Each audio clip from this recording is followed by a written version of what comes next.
விஷயத்த காம்ப்ளெக்ஸா காமிச்சிட்டாங்க இவ்வளவு நாள். அதனால பார்த்து பயந்து போயிருக்கீங்க. 2 பிரச்சனை தான் வரும். ஒன்னு உடல் சார்ந்த பிரச்சனை, இன்னொரு மனம் சார்ந்த பிரச்சனை. உடலை சரியா கவனிக்கணும்னா உடல் சார்ந்த பிரச்சனை வரும். ஹெல்த்தியான ஃபுட்டை சாப்பிடுறது, உடம்புக்கு உண்டான எக்ஸசைஸோ யோகாசனஸோ பண்றது, இது 2 பண்ணீங்கன்னா உடல் சேஃப். என் பொண்டாட்டி பிரச்சனை, மனம் சார்ந்த பிரச்சனை. புருஷன் பிரச்சனை, மனம் சார்ந்த பிரச்சனை. குழந்தை நான் சொல்றது கேட்க மாட்டோம், மனம் சார்ந்த பிரச்சனை. பிசினஸ் பார்ட்னர் அப்படி பேசுறாரு, பிசினஸ் பார்ட்னர் இப்படி பேசுறாரு, சரியான டைமுக்கு பணம் வரல, இது இப்படி பிரச்சனை, அது அப்படி பிரச்சனை. எல்லாமே மனம் சார்ந்த பிரச்சனை தானே. மனசு ஏத்துக்குச்சுன்னா முடிஞ்சு போச்சு, அவ்வளவுதானே. Anything you accept without conflicts will take you to peace. That is the miracle of surrender. மெய்ஞானம் என்றால் என்ன? மெய்யியல் என்றால் என்ன?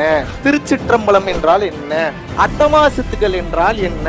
சித்தர் பெருமக்களின் வாழ்வு என்றால் என்ன? யோக பயிற்சி என்றால் என்னன்னு படிங்க. இது முதல்ல தெரிஞ்சுக்குங்க. ஏன்னா மொத்த ரகசியம் அதுக்குள்ளதான் இருக்கு. which means இந்த இடத்த மட்டும் ஃபோக்கஸ் பண்ணீங்கன்னா எல்லாமே உங்களை தானாவே தேடி வரும். இப்ப இதை கத்துக்கணுமா? கண்டதை போய் கத்துவீங்களா நீங்க?